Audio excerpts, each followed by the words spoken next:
34년을 키운 중국 사업을 통째로 접었습니다. 가전 공장도 휴대폰 라인도 다 빼냈어요. 중국에서 냉장고 1000대가 팔리면 그중 삼성 건 딱 4대뿐이었고 갤럭시 시리즈는 판매 순위표에 이름조차 못 올렸으니까요. 누가 봐도 짐 싸서 쫓겨나는 그림이었죠. 그런데 바로 그 해 삼성이 오히려 4,654억 원을 더 쏟아부은 곳이 있었어요. 바로 중국 시안에 있는 반도체 공장입니다. 떠나는 회사가 같은 나라 한복판에 돈을 더 묻은 거예요. 그것도 전년보다 크게 늘려서요. 이상하지 않으세요? 도대체 삼성은 무슨 생각이었던 걸까요? 그리고 진짜 누가 이긴 걸까요? 결론부터 말씀드리면 이건 쫓겨난 게 아니라 가장 먼저 빠져나온 거였어요. 그 한 끗 차이가 뭔지 오늘 끝까지 풀어드릴게요. 이야기를 제대로 이해하려면 시계를 한참 뒤로 돌려야 합니다. 지금으로부터 30년도 더 전 1992년이었어요. 한국과 중국이 처음으로 정식 수교를 맺던 바로 그 해였죠. 그때만 해도 중국은 우리에게 완전히 미지의 땅이었습니다. 수십 년간 서로 등을 돌리고 말 한마디 섞기도 어려운 사이로 살아온 나라였으니까요. 대부분의 한국 기업들은 눈치만 보고 있었어요. 저 큰 나라가 정말 시장으로 열릴지 확신이 없었거든요. 그런데 삼성은 달랐습니다. 문이 열리기 무섭게 망설임 없이 중국 땅으로 들어갔어요. 남들이 재고 따지는 사이에 가장 먼저 깃발을 꽂아버린 거죠. 이듬해인 1993년 삼성은 광둥성 후이저우라는 도시에 거대한 휴대폰 공장을 씁니다. 부지만 12만 제곱미터가 넘었어요. 축구장 수십 개를 합쳐놓은 크기였죠. 당시 중국이 어떤 곳이었는지 아세요? 지금처럼 마천루가 빽빽이 들어선 화려한 나라가 아니었습니다. 가난한 농촌 도시들이 끝없이 펼쳐진 그야말로 개발도상국이었어요. 논밭과 흙길이 더 익숙하던 그런 땅이었거든요. 그런 곳 한복판에 삼성이 세계 최고 수준의 공장을 떡하니 지어 올린 겁니다. 마치 허허벌판에 갑자기 미래도시가 솟아오른 것 같았죠. 이 공장 하나가 어떤 위력을 발휘했는지 아세요?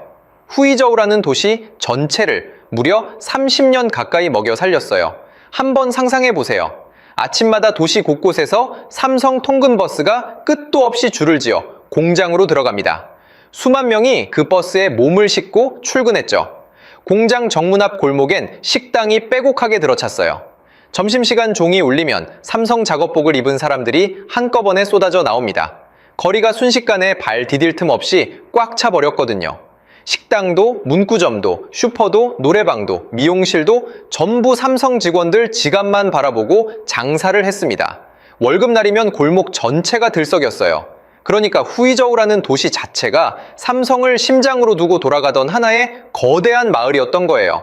당시 중국 청년들에게 삼성 공장에 취직하는 건 인생이 한 단계 올라서는 일이었습니다. 부모님 어깨에 힘이 잔뜩 들어가는 자랑거리였죠. 선을 볼 때도 삼성 다닌다고 하면 분위기가 달라졌으니까요. 근데 삼성의 진짜 전성기는 따로 있었어요. 바로 휴대폰이었죠. 혹시 애니콜이라고 기억하시나요? 2000년대 초중반 중국 길거리를 걷다 보면 사람들 손에 들린 휴대폰 절반이 삼성이었습니다. 너도 나도 삼성폰을 들고 다니던 시대였거든요. 그때 중국 젊은이들에게 삼성폰은 그냥 전화기가 아니었어요. 이감을 손에 쥐고 있으면 좀 산다는 소리를 듣는 일종의 신분증 같은 자부심이었죠. 연인에게 선물하는 가장 근사한 물건이 바로 삼성폰이던 시절이었으니까요. 명절에 가족이 모이면 새 삼성폰을 자랑하느라 다들 정신이 없었습니다. 스마트폰 시대로 넘어와서도 삼성의 기세는 조금도 꺾이지 않았어요.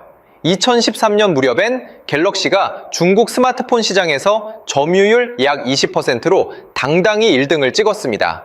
10명 중 2명이 삼성폰을 들고 다녔다는 얘기죠. 그 거대한 중국 시장에서 외국 기업이 1등이라니 정말 대단한 일이었어요. 텔레비전도 마찬가지였습니다. 삼성 TV 역시 한때 중국 시장에서 약 20% 압도적인 1등 자리를 지켰거든요. 거실에도 삼성, 손안에도 삼성이었던 거예요. 중국 사람들의 하루가 아침부터 밤까지 삼성으로 둘러싸여 있던 셈이죠. 숫자로 들여다보면 더 어마어마합니다. 가장 잘 나가던 2013년 중국에서 일하던 삼성 임직원이 무려 6만 명에 달했어요. 6만 명이 어느 정도인지 감이 오세요. 웬만한 지방 중소도시 인구 하나가 통째로 삼성에서 월급을 받고 살았다는 뜻입니다. 도시 하나를 먹여 살린 정도가 아니라 도시 하나가 곧 삼성 그 자체였던 거죠. 이 정도면 삼성에게 중국은 그냥 시장이 아니었습니다. 제2의 고향이자 황금알을 낳는 거위였던 거예요. 자, 여기까지 들으면 이런 생각이 드실 거예요. 이렇게까지 잘 나가던 회사가 도대체 왜 30년 넘게 공들여 키운 중국을 통째로 버리고 나왔을까요? 그 답을 찾으려면 이 화려한 전성기의 바로 뒤편을 들여다봐야 합니다. 모두가 삼성에 박수를 보내던 그 순간 발밑에는 이미 조용히 금이 가기 시작하고 있었거든요. 처음엔 아무도 그 금을 눈치채지 못했어요. 그저 작은 실금이라고만 여겼죠. 하지만 그 균열은 머지않아 누구도 막지 못할 속도로 도시 하나를 통째로 집어삼키게 됩니다. 모두가 박수를 칠 때 발밑엔 이미 금이 가기 시작했다고 말씀드렸죠. 그 첫 번째 금은 엉뚱하게도 정치에서 시작됐습니다. 2016년 한국이 사드라는 미사일 방어 체계를 배치하기로 결정했어요. 엄밀히 따지면 군사적인 문제였죠. 그런데 중국이 여기에 발끈한 겁니다. 보복이 시작됐어요. 이른바 한알령, 한국 제품을 사지 말자는 분위기가 중국 전역으로 퍼졌거든요. 거리에선 한국 제품 불매 운동이 벌어졌습니다. 삼성폰을 손에 든 게 더는 자랑이 아니라 괜히 눈치 보이는 일이 돼버린 거예요. 근데 진짜 무서운 건 따로 있었습니다. 바로 중국 토종 기업들의 추격이었어요. 삼성이 길을 닦아놓은 그 시장에 화웨이와 샤오미 같은 자국 브랜드들이 무섭게 치고 올라온 겁니다. 성능은 비슷한데 값은 훨씬 쌌어요. 거기에 애국 소비 심리까지 더해졌으니 중국 소비자들이 우르르 자국폰으로 갈아탔죠. 한때 점유율 약 20%로 1등이던 갤럭시가 거짓말처럼 미끄러지기 시작했습니다. 5%로 다시 1%로요. 나중엔 판매 순위표에서 이름조차 찾아볼 수 없는 그냥 기타로 묶이는 신세가 됐어요. 가전은 더 심했습니다. 중국에서 냉장고 1000대가 팔리면 그중 삼성 건 고작 4대였으니까요. 세탁기도 사정은 다르지 않았어요. 한때 모든 거실을 차지했던 삼성이 이젠 통계에서 반올림하면 사라지는 0%대로 쪼그라든 겁니다. 문제는 점유율만이 아니었어요. 삼성이 중국에 처음 들어갔을 때 중국은 인건비가 세상에서 제일 싼 세계의 공장이었거든요. 그런데 30년 가까이 흐르는 사이 중국이 너무 잘 살게 돼버린 거예요. 임금이 가파르게 치솟았습니다. 더 이상 싼 공장이 아니게 된 거죠. 여기에 미국과 중국의 패권 다툼까지 겹쳤어요. 언제 관세 폭탄이 떨어질지 모르는 살얼음판 같은 땅이 돼버린 겁니다. 자, 보통 하의 회사라면 어떻게 했을까요? 여기서 인간의 아주 흔한 함정이 등장합니다. 바로 매몰 비용이라는 거예요. 이게 뭐냐면요. 그동안 쏟아부은 돈과 전기 너무 아까워서 적자가 뻔히 보이는데도 차마 발을 못 빼는 심리거든요. 30년을 키운 시장이잖아요. 여기 묻은 돈이 얼만데 청춘을 다 바친 직원이 몇만 명인데 쉽게 접을 수 있겠어요. 그래서 대부분은 밑 빠진 독에 물을 붓듯 적자를 끌어안고 버티다 함께 가라앉습니다. 근데 더 무서운 게 있었어요. 공장 하나가 무너지면 거기 매달린 모든 것이 같이 무너진다는 점이었죠. 한번 상상해 보세요. 작은 도시에 큰 종합병원이 하나 있었다고요. 그 병원 덕에 앞엔 약국이 줄지어 서고 환자와 보호자를 상대로 식당이 북적이고 근처 원룸은 간호사들로 꽉 찼습니다. 기사식당도 꽃집도 편의점도 전부 그 병원 하나만 보고 장사를 했어요. 그런데 어느 날 그 병원이 통째로 다른 도시로 떠나버린다면요. 약국이 문을 닫고 식당이 비고 원룸이 텅 비면서 도시 전체가 도미노처럼 와르르 주저앉는 겁니다. 삼성 공장이 떠난 중국 도시들이 정확히 그 길을 걸었어요. 철수는 도미노처럼 이어졌습니다. 2018년 5월엔 선전 공장이 문을 닫았어요. 같은 해 12월엔 텐진 휴대폰 공장이 멈췄죠. 2019년엔 그 상징과도 같던 후이저우 공장마저 가동을 끝냈습니다. 2020년 7월엔 수저우 컴퓨터 공장이, 그리고 고디어 텐진의 텔레비전 공장까지 차례차례 불을 껐어요. 가장 잘 나가던 시절 6만 명에 달했던 중국 내 삼성 임직원은 18,000명 수준까지 줄어들었습니다. 약 70%가 사라진 거예요. 웬만한 중소도시 인구 하나가 그냥 증발해버린 셈이죠. 그 풍경이 가장 처참했던 곳이 바로 후이저우였습니다. 2019년의 후이저우를 한번 떠올려 보세요. 아침마다 통근버스로 가득 차던 그 거리가 텅 비어 버렸어요. 점심시간이면 작업복 입은 사람들로 미어터지던 골목엔 이제 인적이 끊겼습니다. 식당은 10곳 중 6곳 넘게 문을 닫았어요. 한때 480만 위안을 호가하던 아파트값은 380만 위안으로 주저앉았습니다.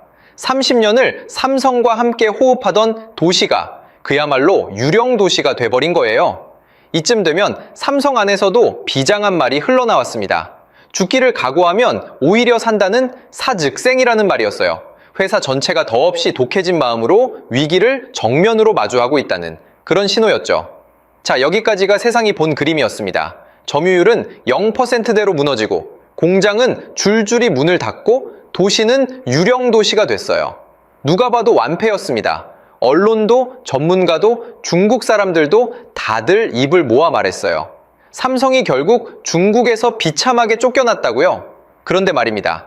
바로 그 시점에 아무도 주목하지 않은 곳에서 정반대의 일이 벌어지고 있었습니다. 세상이 완패라고 손가락질하던 그 순간 삼성은 조용히 전혀 다른 카드를 만지작거리고 있었거든요. 세상이 다들 완패라고 손가락질하던 바로 그 해였습니다. 삼성은 중국에서 가전 공장을 통째로 빼내고 있었어요.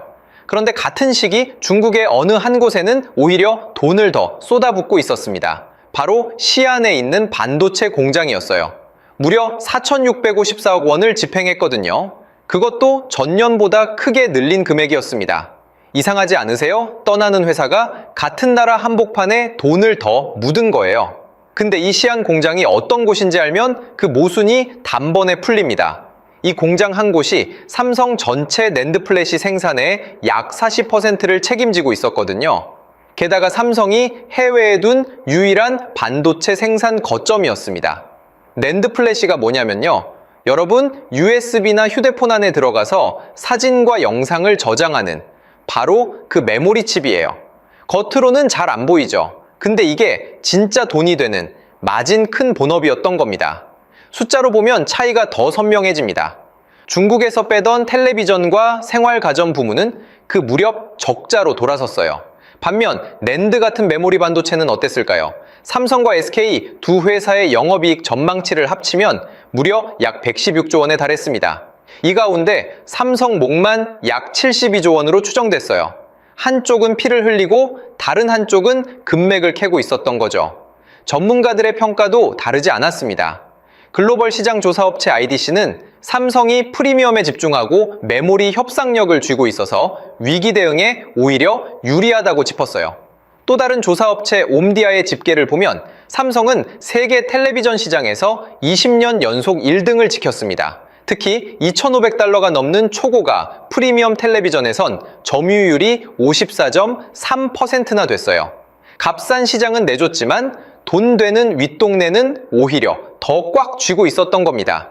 자, 이제 그림이 완전히 달라지죠. 삼성은 중국에서 쫓겨난 게 아니었어요. 버릴 것과 줄 것을 칼같이 갈라낸 거였습니다. 적자만 내는 가전은 미련 없이 손절하고 마진 큰 반도체는 더 꽉 움켜쥔 거죠. 이건 그냥 잘 빠져나온 정도가 아니에요. 패배처럼 보이던 장면이 사실은 차원이 다른 전략이었던 겁니다. 그런데 여러분, 여기서 끝이 아닙니다. 진짜 무서운 이야기는 지금부터거든요. 삼성이 칼같이 갈라낸 이 선택이 왜 신의 한 수였는지는 이걸 글로벌 무대 위에 올려놓고 봐야 비로소 보이기 시작합니다. 여기까지 들으면 이런 반박이 나올 만합니다. 그래도 안방을 내준 건 내준 거 아니냐고요? 중국이 그렇게 이겼다고 만세를 불렀는데 진 건 진 거 아니냐고요? 자, 그럼 중국이 이겼다며 주워간 게 도대체 뭔지를 한번 들여다봅시다. 저가 텔레비전 시장이었어요. 그리고 점유율 1%짜리로 쪼그라든 삼성이 이미 손절한 휴대폰 시장이었죠. 그러니까 중국이 챙긴 건 삼성이 더는 이문이 안 남는다며 미련 없이 내려놓은 떨이었던 겁니다. 정작 돈이 되는 알짜 반도체는 삼성이 그대로 꽉 쥐고 있었고요. 재미있는 건 중국 현지 매체조차 이걸 냉정하게 인정했다는 거예요.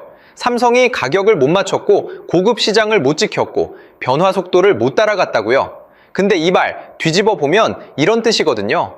삼성이 가격 싸움이나 하는 바닥은 일부러 버리고 돈 되는 윗동네로 올라가 버렸다는 얘기죠. 이긴 줄 알았던 쪽이 알고 보니 떨이만 잔뜩 주워간 셈입니다. 근데 진짜는 지금부터예요. 이렇게 말할 수도 있잖아요. 삼성이 그냥 운이 좋았던 거 아니냐고요. 그래서 같은 처지에 놓였던 다른 거인을 한번 봐야 합니다. 바로 애플이에요. 애플은 아이폰 생산의 약 80%를 여전히 중국에 묶어두고 있었습니다. 그런데 미국과 중국이 관세 전쟁을 벌이면서 중국산 제품의 145%라는 살벌한 관세가 거론됐어요.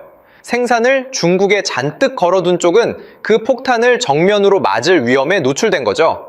물론 애플도 인도로 생산을 옮기며 부지런히 움직이고 있습니다. 다만 한 가지는 분명해요. 삼성이 훨씬 더 일찍 움직였다는 사실이요. 역사를 보면 이 차이가 얼마나 무서운지 알 수 있습니다. 한때 휴대폰 시장을 호령하던 노키아 기억하시죠? 세상이 바뀌는 걸 우습게 보다가 한순간에 무너졌잖아요. 같은 출발선에 서 있어도 결국 운명을 가르는 건 누가 먼저 움직였느냐, 바로 타이밍이었던 겁니다. 그리고 마지막으로 이런 생각도 드실 거예요. 그럼 삼성은 그냥 중국에서 손 떼고 끝난 거네 하고요. 천만에요. 빠져나온 게 아니라 더 큰 판으로 갈아탄 거였습니다. 삼성은 다리 하나를 빼는 대신 4개의 다리로 갈아선 거예요. 먼저 베트남입니다. 삼성전기가 이곳에 12억 달러를 들여 AI용 반도체 기판 생산을 늘렸어요. 누적 투자만 3조 원대에 달합니다. 다음은 인도예요. 14억 인구라는 세계 최대의 미래시장이죠. 여기에 미국과 한국까지 4개의 거점이 사각편대처럼 단단하게 짜인 겁니다. 중국이라는 한 다리에 의지하던 회사가 흔들리지 않는 4다리로 다시 선 거예요. 이건 중국 철수가 아니었어요. 세계 생산지도 자체를 새로 그린 겁니다. 물론 이 모든 게 마냥 장밋빛 미래인 것만은 아닙니다. 냉정하게 짚어야 할 어두운 그늘도 분명히 있거든요. 가장 먼저 짚어야 할 건 삼성이 14억이라는 세계 최대 시장을 통째로 내려놨다는 사실입니다. 만약 중국 시장이 다시 살아난다면 이 결정을 두고두고 후회하게 될지도 몰라요.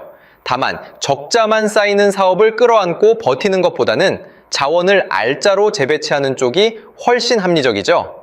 게다가 중국은 이구안신이라는 정책으로 약 64조 원 규모의 최대 20%까지 자국 제품에 보조금을 몰아줬어요. 이렇게 기울어진 운동장에서라면 떠나는 게 오히려 영리한 선택일 수 있는 겁니다. 두 번째 그늘은 중국 경쟁사들이 가만히 있지 않는다는 거예요. 하이센스와 TCL은 일본의 샤프와 도시바까지 사들이며 세계 시장으로 무섭게 뻗어나가고 있거든요. 안방을 양보한 게 언젠가 부메랑이 돼 돌아올 수도 있다는 얘기입니다. 그리고 솔직히 삼성만 특별히 똑똑했던 것도 아니에요. 애플 역시 인도 비중을 약 25%까지 빠르게 끌어올리며 부지런히 갈아타는 중이니까요. 폭망했다는 식의 과장도 경계해야 합니다. 유령 도시라던 후이저우조차 2021년엔 새 공장을 유치하면서 다시 활기를 찾았거든요. 우리가 본 그 처참한 풍경은 2019년 한때의 모습이었던 거예요. 게다가 시안 반도체 공장은 끝내 못 버렸잖아요. 다시 말해 중국 의존을 100% 끊어낸 건 아니라는 겁니다. 그래도 한 가지는 분명합니다. 이제 처음 그 이야기로 한번 돌아가 보겠습니다. 처음 그 모순으로 돌아가 보죠. 가전을 통째로 빼내던 바로 그 해에 삼성은 시안 반도체 공장엔 4,654억 원을 더 쏟아부었습니다.